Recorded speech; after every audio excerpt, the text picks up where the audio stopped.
Hello friends, welcome back to my YouTube channel. आज मैं आप लोगों के लिए बिहार बोर्ड के क्लास 12 के इंग्लिश का एक पोएम फायर हिम का समरी लेकर आया हूं।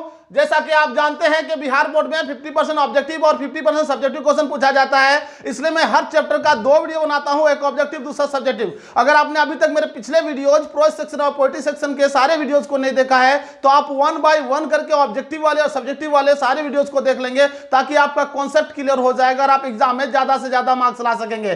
तो अगर आपसे समरी पूछा जाएगा, इससे अगर समरी पूछा जाता है, बहुत ही इंपॉर्टेंट वीडियो होने वाला है। अगर आप बिहार बोर्ड के क्लास 12 में पढ़ते हैं तो आपके लिए बहुत इंपॉर्टेंट वीडियो होने वाला है। अगर आपसे समरी पूछा जाता है तो आप इजी वे में इसको लिख लेंगे तो आपको एटलीस्ट अच्छा अधिक से अधिक मार्क्स मिल जाएंगे। ओके, ये 2015-2020 में पूछा जा चुका है। तो फायर हिम पहले समझते हैं, हिम किसको कहा जाता है। हिम, फायर मीन्स आग होता है और हिम मीन्स होता है a song of praise, a song of praise to God.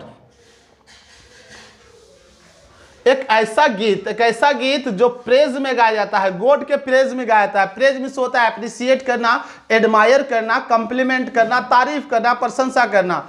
तो अगर जो है गॉड के प्रशंसा में कोई गीत गाया जाता है तो उसको हिम कहा जाता है। और फायर मीन्स आग होता है, अग्नि। तो इसको अगर कह सकते हैं, अगर आप समझना चाहते हैं तो अग्नि भजन कह सकते हैं। यानी भजन का मतलब जो होता है गॉड के बारे में जो है ज्यादा चर्चा की जाती है, उसके बारे में तारीफ की जाती है गॉड के बारे में। तो आप समझ चुके होंगे। अगर आपने अभी तक मेरे पिछले वीडियोज इस फायर हिम के ऑब्जेक्टिव वाले वीडियोज को नहीं देखा है तो आप देख लेंगे। तो दोनों को देखने के बाद, दोनों वीडियो को देखने के बाद आपका ज्यादा से ज्यादा कॉन्सेप्ट क्लियर हो जाएगा इस पोएम के बारे में। उसका डिस्क्रिप्शन बॉक्स में लिंक दे दूंगा इस पोएम का। ओके, तो चलिए समझते हैं फायर हिम्स। अगर एग्जाम में समरी पूछा जाता है तो आपके जो है इसको लिख लेंगे। Fire him is a beautiful poem, is a beautiful and heart touching poem. यानी फायर हिम एक बहुत ही खूबसूरत और हार्ट टचिंग पोएम है। हार्ट टचिंग कहा जाता है जिसको दिल को छू लेने वाला जो है कविता है।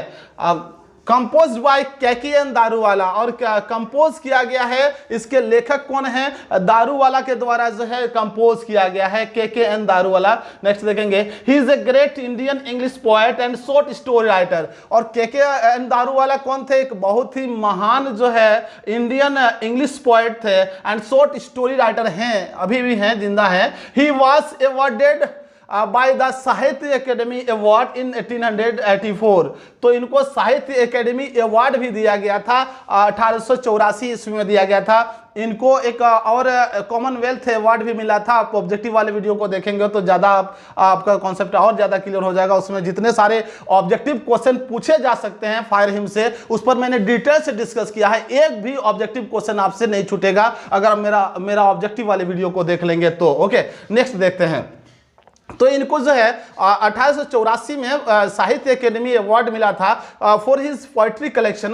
किसके लिए मिला था, उनका एक पोइट्री कलेक्शन था। पोइट्री कलेक्शन कहा जाता है कविताओं का जो है समूह, संग्रह कहा जाता है। तो कविताओं का संग्रह का नाम था the keeper of the dead. तो यहाँ से इसको भी याद रख सकते हैं। तो इससे जो है, इससे उनको मिला था, इसके वजह से उनको मिला था साहित्य एकेडमी अवार्ड 1884 में। नेक्स्ट देखेंगे, in this poem the poet describes the scene of a burning heart. इस कविता में पोएट डिस्क्राइब करते हैं, वर्णन करते हैं scene of burning heart. Scene of burning heart यानी बर्निंग हार्ट के दृश्य के बारे में बताते हैं। बर्निंग हार्ट कहा जाता है जहां, देखिए यहां पे लिखा हुआ है, where the dead body of man is consigned to flame of fire. Burning heart कहा जाता है एक ऐसा जगह जहां पे वेयर जहां द डेड बॉडी, जहां पे मृत शरीर ऑफ मैन, मनुष्यों का, ह्यूमन बीइंग का, इज कंसाइन्ड, को कंसाइन किया जाता है। कंसाइन में से होता है सुपुर्द करना। Okay, to flame of fire, यानी फ्लेम ऑफ फायर में से आग के फ्लेम में डाल दिया जाता है, सुपुर्द किया जाता है। आप जानते हैं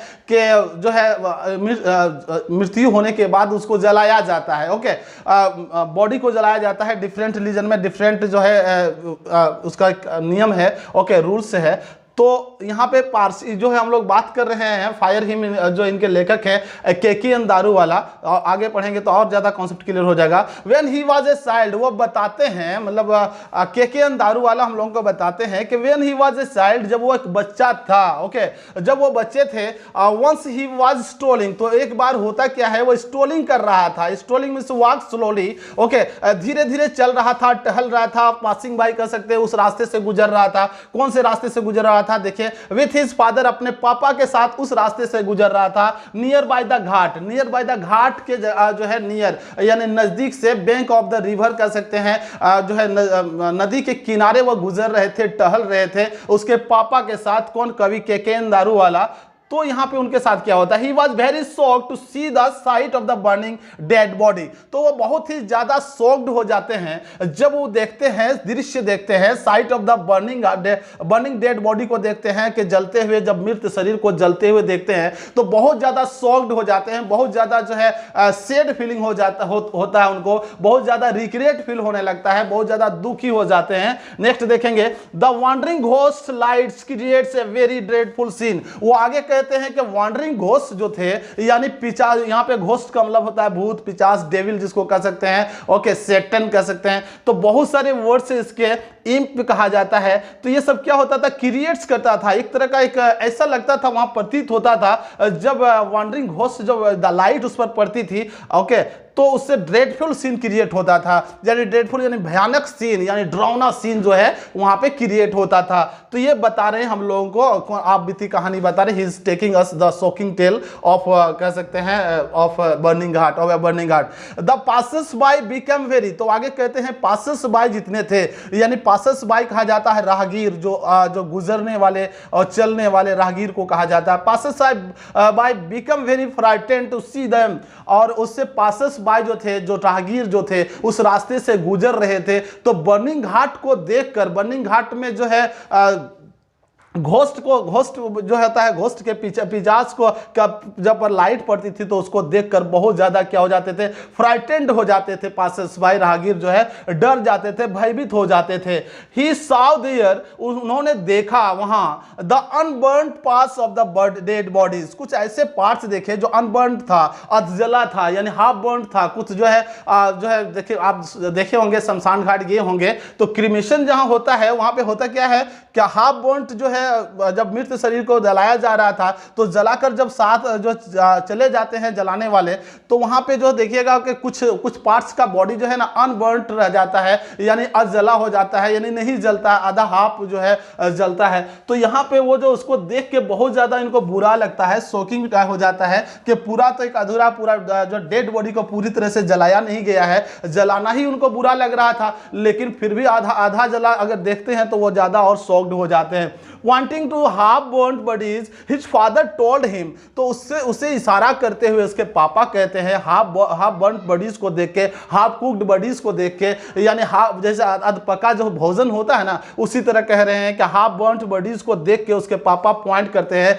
इशारा करते हैं, उसकी तरफ देखते हैं, दिखाते हैं हाफ बर्न्ट बॉडीज की तरफ। और टोल्ड हिम, वो कहते हैं, उसके पापा कहते हैं, that sometimes the fire fail to performs its task. कभी कभी होता क्या है, उनके पापा बता रहे, कभी कभी जो फायर जो है, आग जो है भूल जाता है प्रदर्शन करने के लिए अपना टास्क, अपना काम भूल जाता है। फायर का काम है कि पूरी तरह से बॉडी को जलाना, लेकिन कभी कभी क्या होता है, हाफ बर्न्ट हो जाता है, तो इससे उनको थोड़ा सा परेशानी हो जाती है, थोड़ा सा बुरा लगता है। तो वो जो है फिंगर्स, उसके पापा कहते हैं look those fingers, half burnt those fingers, कहते हैं उन जो है उंगलियों को देखो, उन जो है half burnt bodies, parts of bodies को देखो जो अध जले हैं, अध पके हैं। ओके, तो इससे he was a Parsi bye religion, तो वो जो है पारसी थे, यानी केकेन दारूवाला एक पारसी थे रिलीजन से, ओके, धर्म से, who worships fire as god. और पारसी लोग क्या करते थे, जो पारसी धर्म के जो केकेन दारूवाला थे,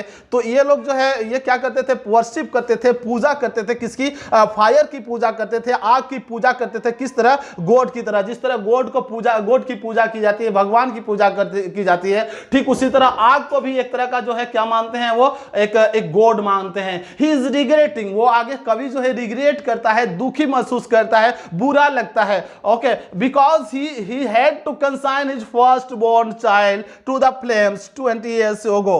एक इस बात को याद करके, यानी कवि जो है केकेन दारूवाला एक बात को याद करके, जो 20 साल पहले घटना घटी थी उनके साथ, उसको याद करके रिग्रेट फील होता है, बहुत दुखी फील होता है। उनको करना क्या पड़ा था कि उनको कंसाइन करना पड़ा था, यानी सुपुर्द करना पड़ा था, आग के हवाले करना पड़ा था। फर्स्ट बोर्न चाइल्ड, उनका पहला जो बच्चा था, न्यू बॉर्न बेबी जिसको कहते हैं, नया बच्चा जन्म हुआ था तो उनकी डेथ हो गई थी, तो उनको फ्लेम्स में, आग में ही डालना पड़ा था 20 साल पहले।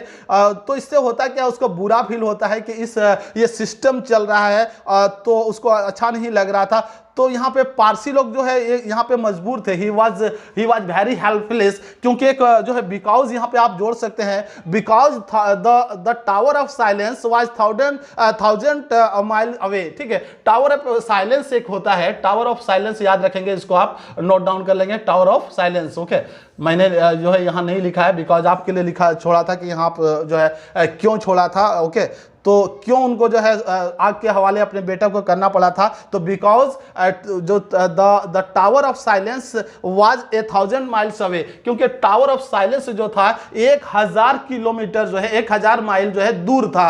तो टावर ऑफ साइलेंस क्या होता है, तो पारसी लोग जो रिलीजन थे, जो पारसी जो थे, केकेन दारूवाला पारसी थे बाय रिलीजन, तो उन लोगों का जो है पारसी लोग क्या करते थे, ना बॉडी को जो है ना बरी करते थे, यानी ना दफनाते थे ना जलाते थे। वो लोग पारसी लोग क्या करते थे, एक टावर ऑफ साइलेंस एक प्लेस होता था, वहां पे जो है जाकर छोड़ दिया करते थे, और उससे जो है वहां से भल्चर, जो गिद्ध होता है या पक्षी होती है, वो सब पक्षियां उसको खा जाते थे या सड़ गल के खत्म हो जाता था।